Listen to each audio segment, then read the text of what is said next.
Ah, Well, good afternoon and welcome to another exciting episode of Sales TV. I'm joined on the couch this afternoon, or this morning, depending on where you are, by my colleague Alex. This is what Hello. we would call the North American edition, and we know that because we've got two people joining us from North America. Rob, our often usual teammate, and Natasha Walstra, who we'll be introducing in just a moment. So, first of all, exciting to be on the sofa with you. My first time doubling Yes. up with you, Alex. Yeah, I saw you this morning. You broke your sofa duck this morning. I did with Andy. Yeah, I which was did. lovely. I did mine last week, and great to be here again today. Yeah, fantastic. So we're hoping for some more exciting conversations today. So if we can bring on Rob and Natasha. Welcome. Hello. hi. Hi, everybody. Rob, introduce yourself quickly for those joining again from the UK that didn't have you this morning. Hi, all. I'm Rob Durant. I'm the founder of Flywheel Results, and I work with startups to help them scale. Fantastic. And now to Natasha. So this is Natasha Walstra. She's I'll let her introduce herself, but we're incredibly privileged that she is going to launch her new business now on Sales TV, which is NearBound Strategies. So Natasha, introduce yourself and tell us a little bit about your background and this new venture of yours. Yes, thank you so much for having me.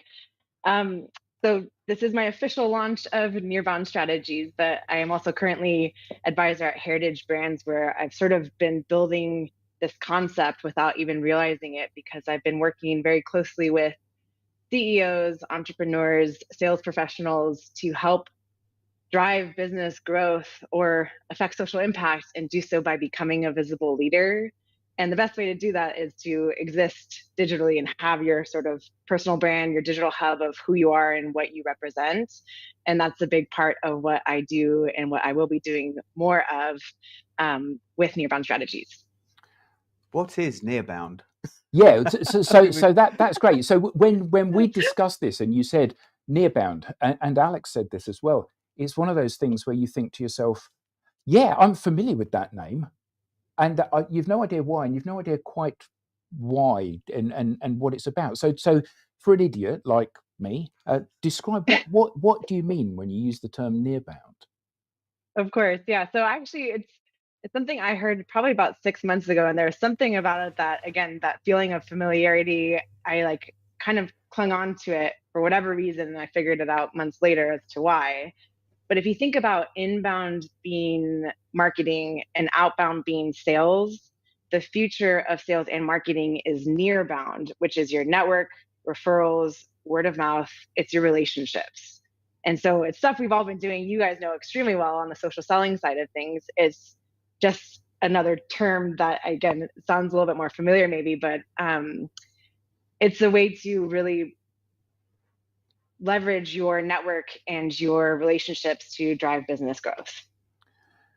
Yeah, I mean that makes perfect sense. I mean, one of the things that we often see is that your business and the introductions and the value and the equity that you have comes from those people closest to you, and being able to kind of view that in a strategic way and develop that is an incredibly powerful thing.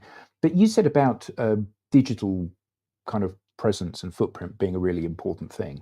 Now, we met obviously when we spoke about you doing some publishing for me and developing me as a thought leader in the Mhm. space. So I mean, you've got a lot of experience of doing that.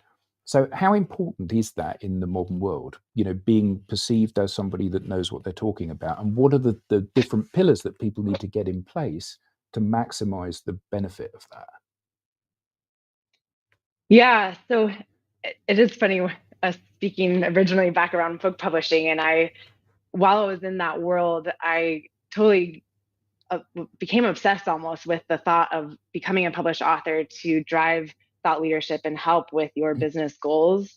But something that I realized while I was there, that it doesn't really matter how great your book is if you don't have a digital presence or are communicating and engaging with your audience.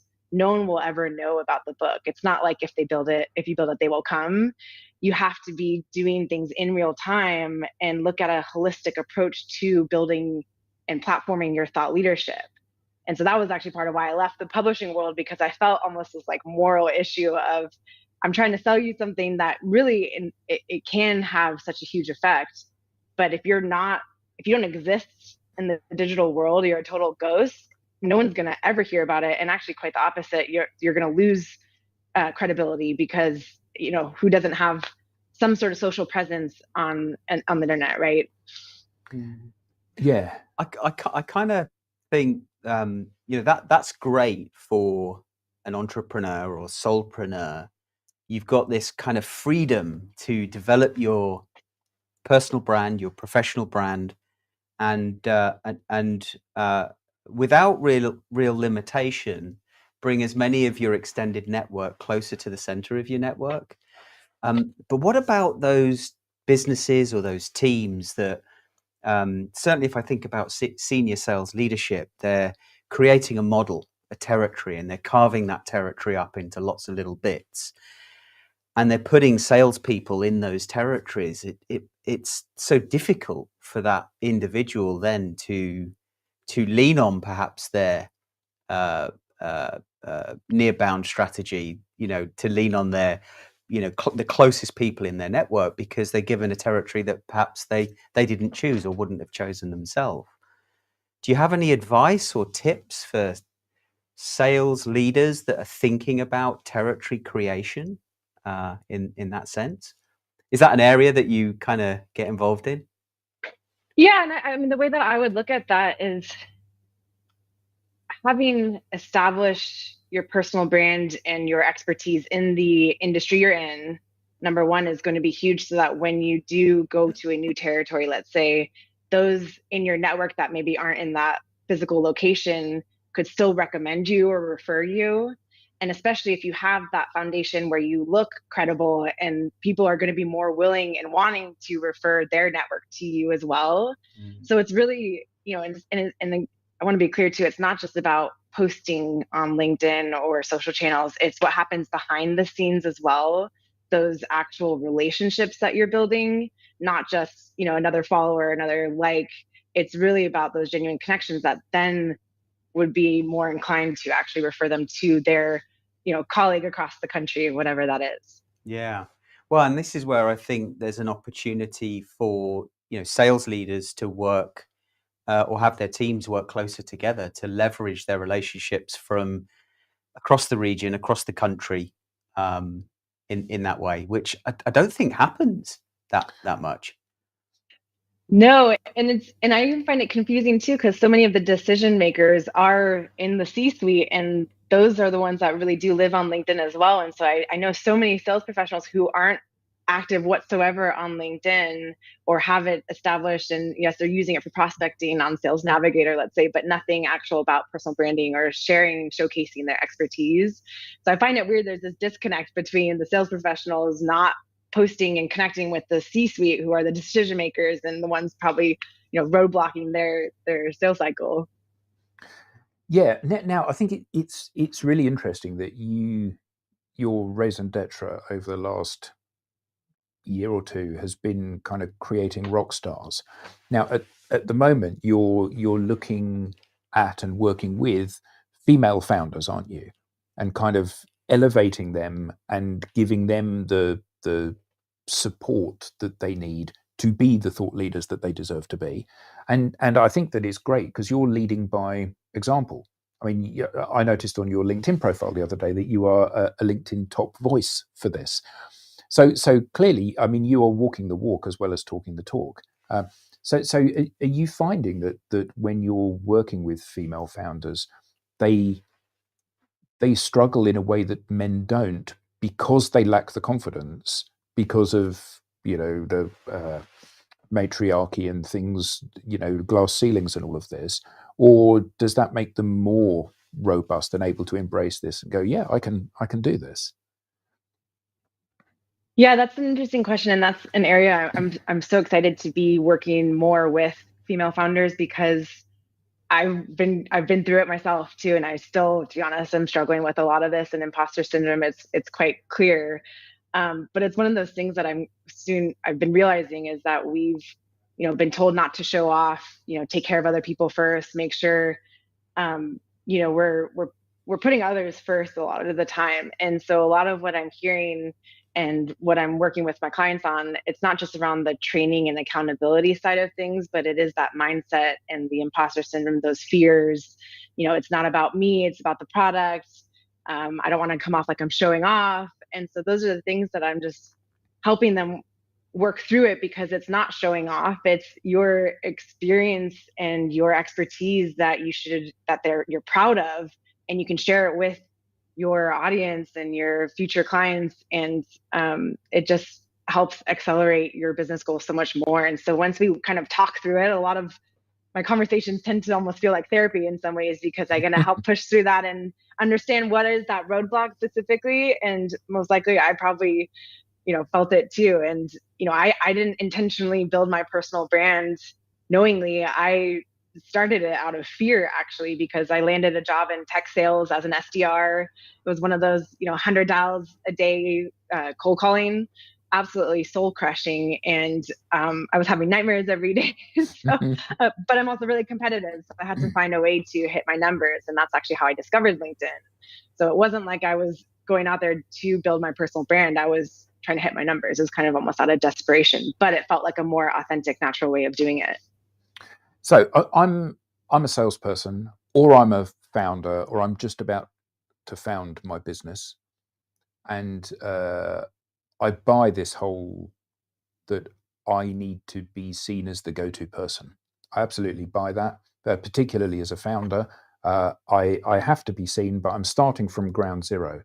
And some of the comments that we've heard previously has been, well, it's a bit late. It's not worth me joining Twitter now, for example. It's not worth me joining Twitter because everyone's, already got like thousands of followers, and I'll never be able to catch up. So I'm starting from a ground zero. What are the steps I need to go through as a founder in of a business to put myself as that figurehead in the public domain, so people look at me and they go, well, okay, here's somebody that I could do business with, or here's someone that knows what they're talking about? What are those different pillars that one needs to develop, do you think? There's sort of I don't want to say obvious, but the things that you can pretty much Google, and say, how do I optimize my profile, right? And so you get it set up to look a certain way. But of course, LinkedIn used to be more around job searching, career hunting, right? And now it's really a way it's almost like it's your dating profile, right? And it's a way to build trust before you're even interacting with your audience or clients, prospects, etc. And so if you can go into like your profile creation thinking about that one person that you want to talk to, and find a way to connect with them and make them want to continue a conversation or start a conversation with you, that's what I would have in mind as you're setting that foundation and making sure your picture is right, your headlines there, the featured section. Like those are things, again, it's kind of LinkedIn 101, but really thinking and putting yourself in the shoes of those you're talking to, and actually talk to them. Yeah. There's been some great comments so far. Thank you, Kristen, Spencer, and you've been very active. There is a question from Bob Britton, who's been on the show before. But before I go to Bob's point, what you're saying reminds me of social selling. So how do you, like, everything you're saying is pretty much, well, isn't that okay? How is it different? You must get that when you're talking to clients. Isn't what you're talking about social selling? We've tried that.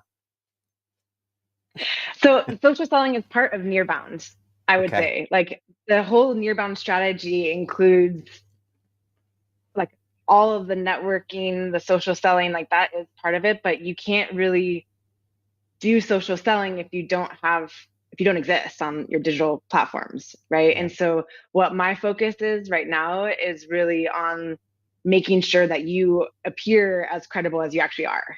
Okay. Because that's the part that kind of gets forgotten at times, right? Like you can, and a lot of people are doing NearBound IRL, right? In real life events, networking, conferences. We're very much used to that, but now it's time to translate that to the digital realm because we are so much more digitally savvy because of COVID in the last few years, right? I mean, look at us right now. We're in two countries, I guess, right?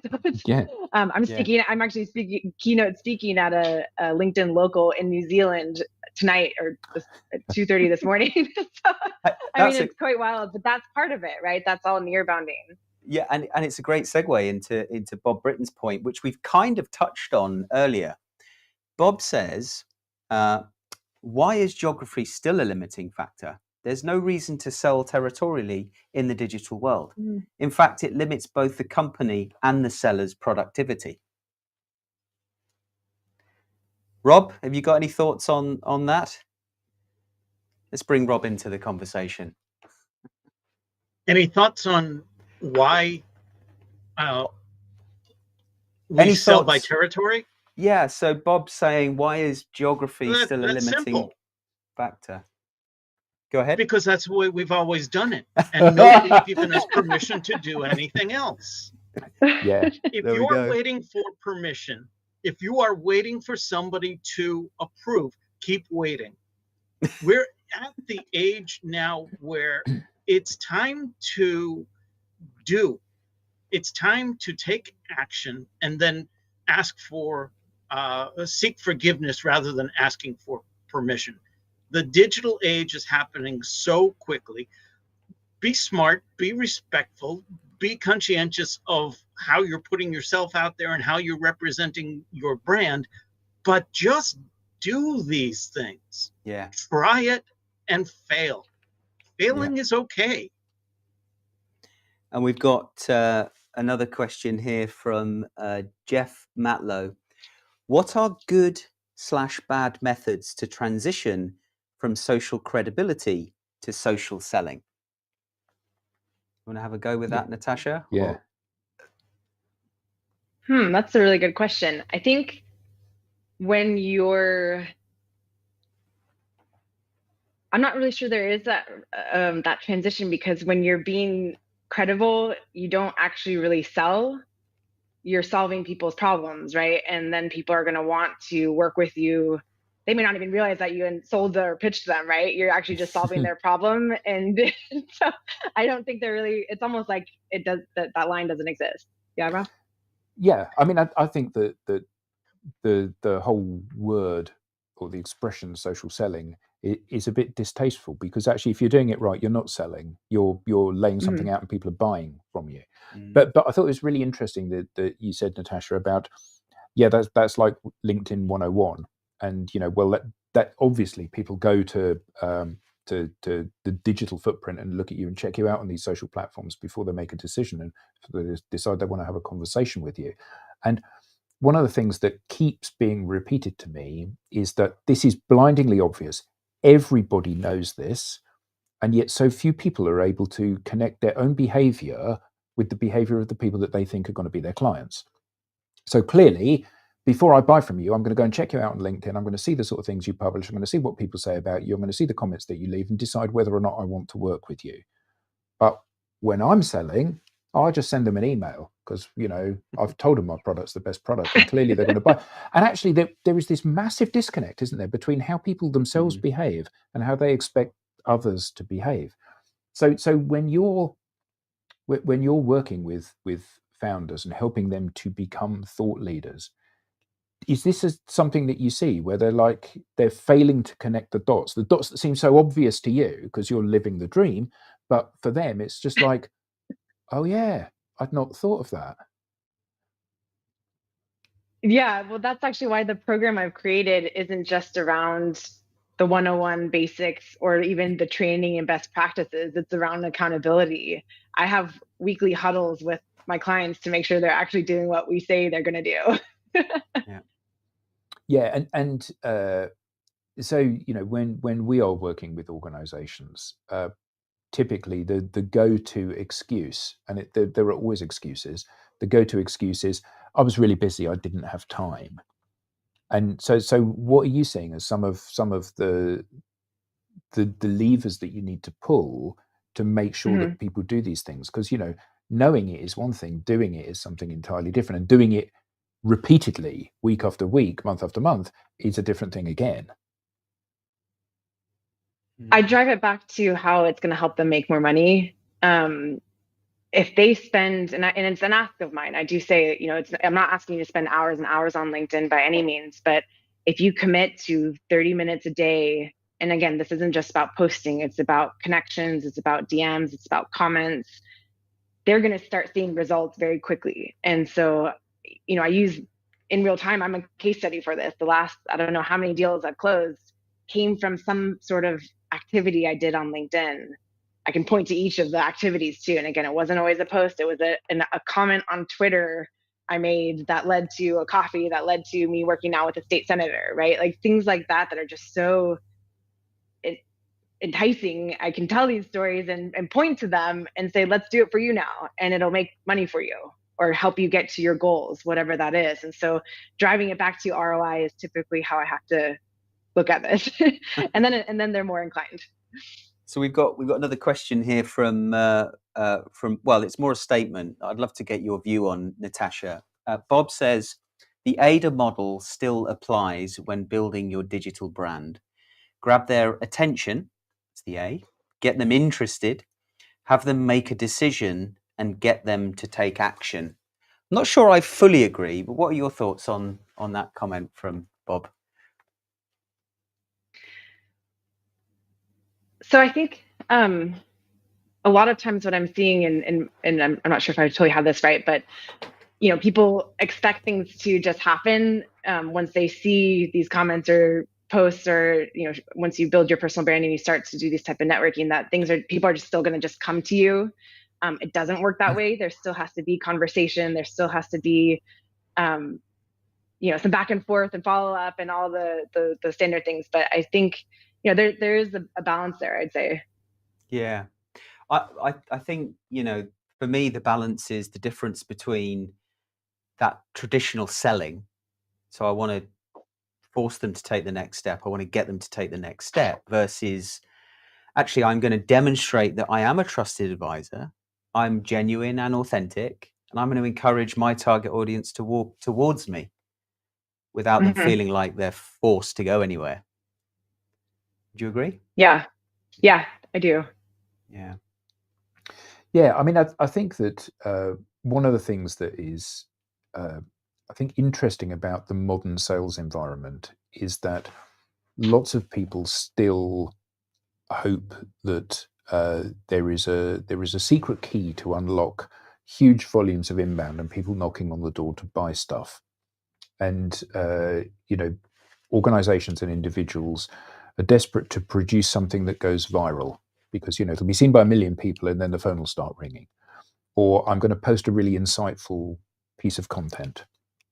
Often it's not consumed, but that side, you know, an insightful piece of content, and then the phone will ring. And actually, one of the challenges that I often see is that people's expectations needs to be remapped.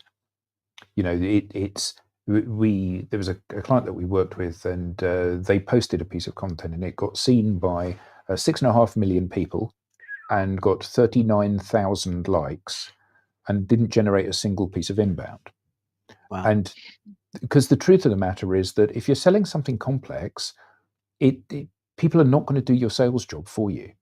And all this can do, you know, whether or not that's networking in the virtual space using LinkedIn and tools like that, or whether that's networking in real life at networking events, it's all about conversations, particularly in the B2B space. It's all about having conversations.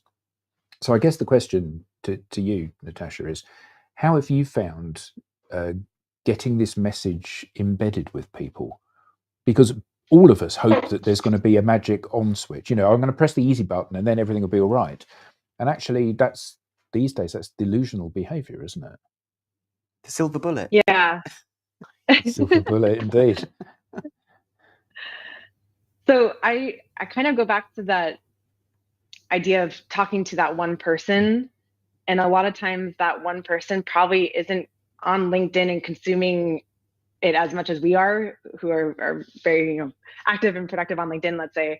I think when you're talking to that one person and you're paying attention to the conversations you're having outside of the platform, right, in the DMs, or virtual coffees and such, I think that's more important than looking at the likes and the impressions, because at the end of the day, it may not actually make you any money. But if you're talking to that one person and solving their problem, when you go and message them and then they check your profile, right? They're not going to automatically go to it just because of what you're sharing.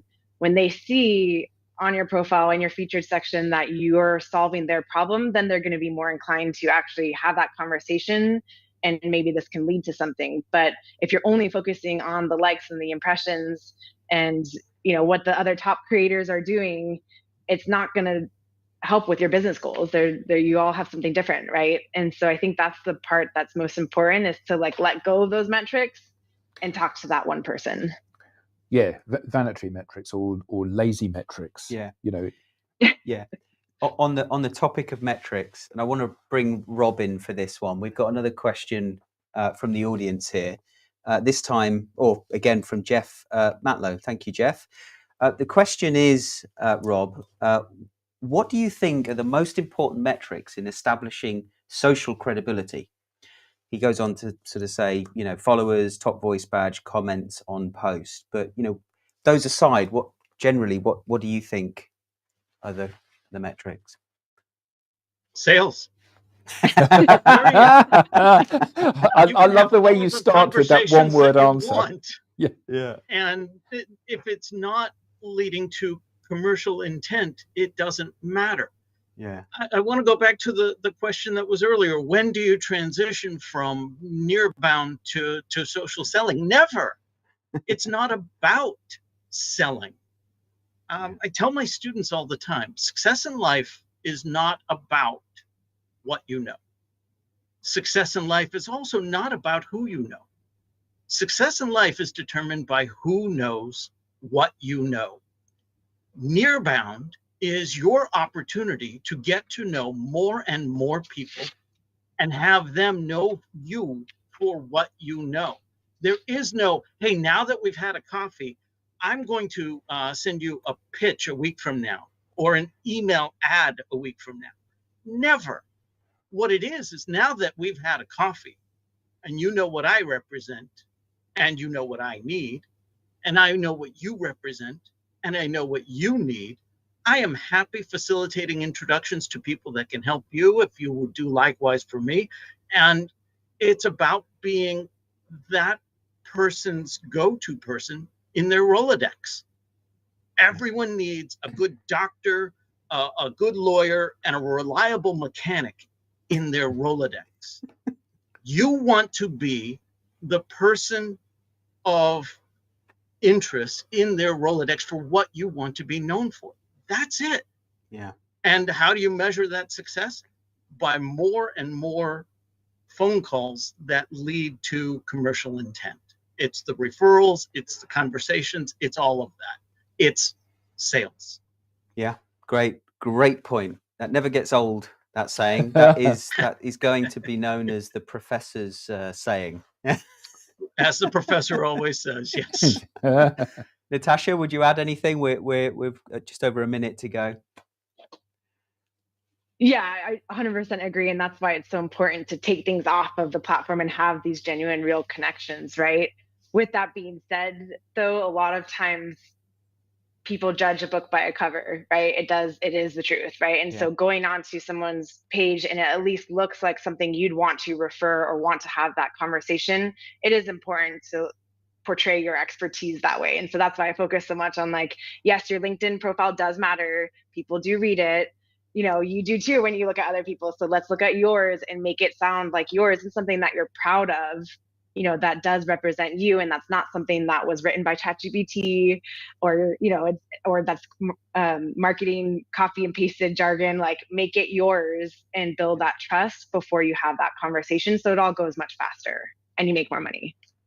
And it's an ongoing thing. Wonderful. Well, thank you all very much indeed. Thank you everyone that's tuned in. Thank you, Rob. Thank you, Alex, of course. And most of all, thank you, Natasha. We'll see you all again next episode. Take care. Bye.